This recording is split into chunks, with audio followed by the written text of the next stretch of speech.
ಕೃಷ್ಣ ಭಾಗ್ಯ ಜಲ ನಿಗಮಕ್ಕೆ 1 ವರ್ಷ ಎಕ್ಸ್ಟೆಂಡ್ ಮಾಡಿದ್ದಾರೆ. ಅದು ಟೆನ್ಯೂರ್ನ ಏನೋ ಟ್ರಿಬ್ಯುನಲ್ಗೆ 200 TMC ಅಷ್ಟು ನೀರು ವೇಸ್ಟ್ ಆಗ್ತಾ ಇದ್ರು. ಫೈನಲ್ ನೋಟಿಫಿಕೇಶನ್ ಸೆಂಟರ್ ಇಶ್ಯೂ ಮಾಡ್ತಾ ಇಲ್ಲ ಕೃಷ್ಣ ಭಾಗ್ಯ ಜಲ ನಿಗಮಕ್ಕೆ. ಈಗ ಸರ್ಕಾರ ಏನೋ ಒತ್ತಡ ಆಗಿದೆ ನಮ್ಮ ಶೇರ್ನ ನಾವು ಉಪಯೋಗಿಸ್ಕೊಳ್ಳೋದಕ್ಕೆ ಅಂತ. ಈಗ ಎಕ್ಸ್ಟೆಂಡ್ ಮಾಡಿರೋದು ಕೇಂದ್ರ ಸರ್ಕಾರ. ನಾವು ಎಕ್ಸ್ಟೆಂಡ್ ಮಾಡಿರೋದ್ರ ಬಗ್ಗೆ ವಿರೋಧ ಇಲ್ಲ, ನಮ್ಮದೇನು ವಿರೋಧ ಇಲ್ಲ. ಆದರೆ ಕೇಂದ್ರ ಸರ್ಕಾರ ಗೆಜೆಟ್ ನೋಟಿಫಿಕೇಷನ್ ಮಾಡಿಲ್ಲ. ಇವತ್ತಿನವರೆಗೆ ಗೆಜೆಟ್ ನೋಟಿಫಿಕೇಷನ್ ಮಾಡಿಲ್ಲ. ಸುಮಾರು 13 ವರ್ಷಗಳಾಗಿದೆ ಅದು. ಗೆಜೆಟ್ ಕಮಿಷನ್ನು ತೀರ್ಪು ಕೊಟ್ಟು ಇವತ್ತಿನವರೆಗೆ ಗೆಜೆಟ್ ನೋಟಿಫಿಕೇಷನ್ ಆಗಿಲ್ಲ. ಮತ್ತು ಪ್ರಶ್ನೆ ಇರ್ತಕ್ಕಂಥದ್ದು ಇಂಟರ್ಸ್ಟೇಟ್ ಡಿಸ್ಪ್ಯೂಟು ಆಂಧ್ರ ಮತ್ತು ತೆಲಂಗಾಣ ಅವ್ರಿಗಿರ್ತಕ್ಕಂಥದ್ದು. ನಮಗೇನು ಅಷ್ಟೊಂದು ನಮಗೆ ಏನು ತೀರ್ಪು ಕೊಟ್ಟಿದ್ದಾರೆ ಟ್ರಿಬ್ಯುನಲಲ್ಲಿ, ಆ ತೀರ್ಪಿಗೆ ಗೆಜೆಟ್ ನೋಟಿಫಿಕೇಷನ್ ಮಾಡಲಿಕ್ಕೆ ಯಾವುದೇ ಅಡೆತಡೆಗಳಿಲ್ಲ. ಅದನ್ನು ಮಾಡ್ತಾ ಇಲ್ಲ. ನಾವು ಅನೇಕ ಸಾರಿ ಭೇಟಿ ಮಾಡಿ ಹೇಳಿದ್ದೀವಿ. ನಮ್ಮ ಶೇರ್ ಏನು ಲಾಸ್ ಆಗಲ್ವಾ ಸರ್? ಯಾಕಂದ್ರೆ ನೀವು ಹೈಟ್ ಜಾಸ್ತಿ ನಮ್ಮ ಶೇರ್ ಜಾಸ್ತಿ ಆಗಲ್ಲ. ಬಿಕಾಸ್ ಹೈಟ್ ಜಾಸ್ತಿ ಮಾಡಲಿಕ್ಕೆ ಒಪ್ಕೊಂಡಿದ್ದಾರೆ. ಈಗ 519ರಿಂದ 524.262 ಮೀಟರ್ವರೆಗೆ ಹೆಚ್ಚಿಸೋಕ್ಕೆ ಒಪ್ಕೊಂಡಿದ್ದಾರೆ. ಸರ್, ಈಗ RCBI ಕಾಲ್ತುರ್ತು ಪ್ರಕರಣ ಸಂಬಂಧಪಟ್ಟಂತೆ ಪುನಃ ಅವರು ವರದಿ ಕೊಟ್ಟಿದ್ದಾರೆ. ಅಂದರೆ ಪೊಲೀಸರದ್ದು ತಪ್ಪಾಗಿದೆ ಅನ್ನೋದು ಇಲ್ಲ, ಇನ್ನೂ ಚರ್ಚೆ ಆಗಿಲ್ಲ ಕ್ಯಾಬಿನೆಟ್ನಲ್ಲಿ. ಪುನಃ ರಿಪೋರ್ಟು ನಿನ್ನೆ ಸಬ್ಮಿಟ್ ಮಾಡಿದ್ದೀವಿ. ಸಬ್ಮಿಟ್ ಮಾಡಿ ಅದರ ಎಲ್ಲರಿಗೂ ಕೂಡ ಜಿಸ್ಟನ್ನು ಕೊಟ್ಟಿದ್ದೀವಿ. MLA ಎಲ್ಲ ಮಿನಿಸ್ಟ್ರುಗಳಿಗೆ. ಅವರೆಲ್ಲ ಓದ್ಕೊಬಂದು ನೆಕ್ಸ್ಟ್ ಕ್ಯಾಬಿನೆಟ್ನಲ್ಲಿ ಚರ್ಚೆ ಮಾಡಿ ನಿನ್ನೆ supreme court retired judge Gopal ಗೌಡ್ರು ಹೇಳಿದ್ದಾರೆ SIT ಪ್ರೋಬ್ ಆಗಬೇಕು ಧರ್ಮಸ್ಥಳದ ವಿಚಾರದಲ್ಲಿ. ಯಾಕಂದ್ರೆ ಇವತ್ತೂ ಕಂಪ್ಲೇಂಟ್ ಲಾಂಚ್ ಮಾಡಿದ್ದಾರೆ, ನಮ್ಮ ಮಗಳು ಇಲ್ಲೇ ಬಂದು ಮಿಸ್ ಆಗಿದ್ದಾರೆ ಅಂತ ಅನ್ಬೋದು. ಬಹಳಷ್ಟು ಜನ ಕೊಡ್ತಾ ಇದ್ದಾರೆ ಸರ್. ಅದನ್ನು ನಾವು ಯಾವುದೇ ಗೋಪಾಲ್ ಗೌಡ್ರು ಹೇಳೋದಕ್ಕೆ ಅಥವಾ ಅವ್ರು ಹೇಳದೇ ಇರೋದಕ್ಕೆ ಪರನೂ ಇಲ್ಲ, ವಿರೋಧನೂ ಇಲ್ಲ. ಕಾನೂನು ಪ್ರಕಾರ ಮಾಡ್ತೀವಿ. ಸರ್ಕಾರ ಕಾನೂನು ಪ್ರಕಾರ ಮಾಡಬೇಕು. SIT ಮಾಡಬೇಕು ಅಂತಂದರೆ SIT ಮಾಡ್ತೀವಿ. ಇಲ್ಲ ಇನ್ನೂ ಇಲ್ಲ. ಪೊಲೀಸ್ ಡಿಪಾರ್ಟ್ಮೆಂಟ್ನವರು ವರದಿ ಆಧಾರದ ಮೇಲೆ ಈಗ ಅವನೇನು ಮಾಡಿದ್ದಾನೆ, 10 ವರ್ಷ ಅಬ್ಸ್ಕಾಂಡ್ ಆಗಿಬಿಟ್ಟಿದ್ದ. ಅವನು 164 ಸ್ಟೇಟ್ಮೆಂಟ್ ಕೊಟ್ಟಿದ್ದಾನೆ ಪೊಲೀಸ್ ಮುಂದೆ.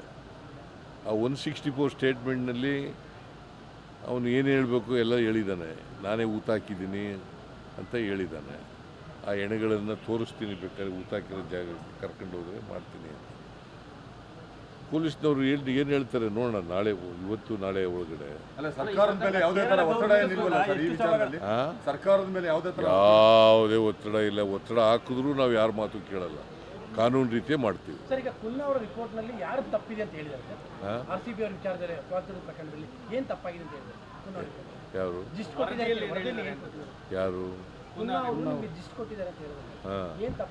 ಈಗ ಪತ್ರಿಕೆಯಲ್ಲೆಲ್ಲ ಬಂದಿದೆಯಲ್ಲ, ನೀವೇ ಬರೆದಿದ್ದೀರಲ್ಲ, ನಿಮ್ಮ TV ಅವರೇ ಎಲ್ಲ ಹೇಳಿದ್ದಾರೆ. ನೀನು ಚೀಫ್ ಮಿನಿಸ್ಟರ್ ಇಲ್ಲ, ನೀನು ಹೇಳಯ್ಯ, ನೀನೇ ಎಲ್ಲ ಹೇಳ್ಬಿಟ್ಟು ಈಗ ನಾನು ಕೇಳ್ತಾ ಇದೆಯಾ? ನಿಮ್ಮ ರಂಗನಾಥ್ ನೆನ್ನೆ ಎಲ್ಲ ಹೇಳ್ಬಿಟ್ಟು ಆಮೇಲೆ ಪುನಃ ನಾನು ಕೇಳಿದ್ರೆ ಅಥೆಂಟಿಕೇಟೆಡ್ ನಾನು ಮುಂದಿನ ವಾರ ಕ್ಯಾಬಿನೆಟ್ ಆದಮೇಲೆ ಹೇಳ್ತೀನಿ. ನಾಳೆ ಸಾಧನಾ ಸಮಾವೇಶ ಇದೆ. ಬಿಜೆಪಿದು ಬಹಳ ದೊಡ್ಡ ಮಟ್ಟದ ಟೀಕೆ ಇದೆ, ಏನು ಸಾಧನೆ ಆಗಿಲ್ಲ ಅನ್ನೋದು ಟೀಕೆ.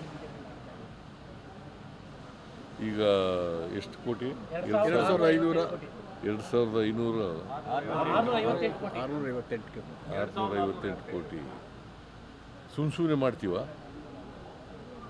BJPಯವರು ಹೇಳ್ತಾ ಇದ್ದಾರಲ್ಲ, ಅವರು ಏನು ಮಾಡಿದ್ದಾರೆ ಮೈಸೂರು ನಗರಕ್ಕೆ? BJPಯವರು ಏನು ಮಾಡಿದ್ದಾರೆ ಹೇಳಿ ನೋಡಿ. ನೀನು ಹೇಳಪ್ಪ, ಏನೇನು ಮಾಡಿದ್ದಾರೆ ಹೇಳಯ್ಯ. ನೀನು ಮೈಸೂರಿನಲ್ಲೇ ವಾಸ ಇದೆಯಾ, ಏನೇನು ಮಾಡಿದ್ದಾರೆ ಹೇಳಪ್ಪ ನೋಡೋಣ. ಆ ಥರದ್ದು ಮೇಜರ್ಸ್ ಇಲ್ಲ ನಿಮ್ಮ ಈ ಯೋಜನೆಗಳಿಗೆ ಫೈನಾನ್ಷಿಯಲ್ ಸರ್ ನೀವು ಅಷ್ಟೊಂದು ಯಾವ ಬೇಜಾರ್ ಇಲ್ಲ. ಸಾವಿರಾರು ಕೋಟಿ ಕೊಟ್ಟಿದ್ದೀರಿ, ಹೋದ ಸಾರಿ ನೀವು ಕೊಟ್ಟರೆ ಈಗಲೂ ಕೊಟ್ಟಿದ್ದೀರಿ.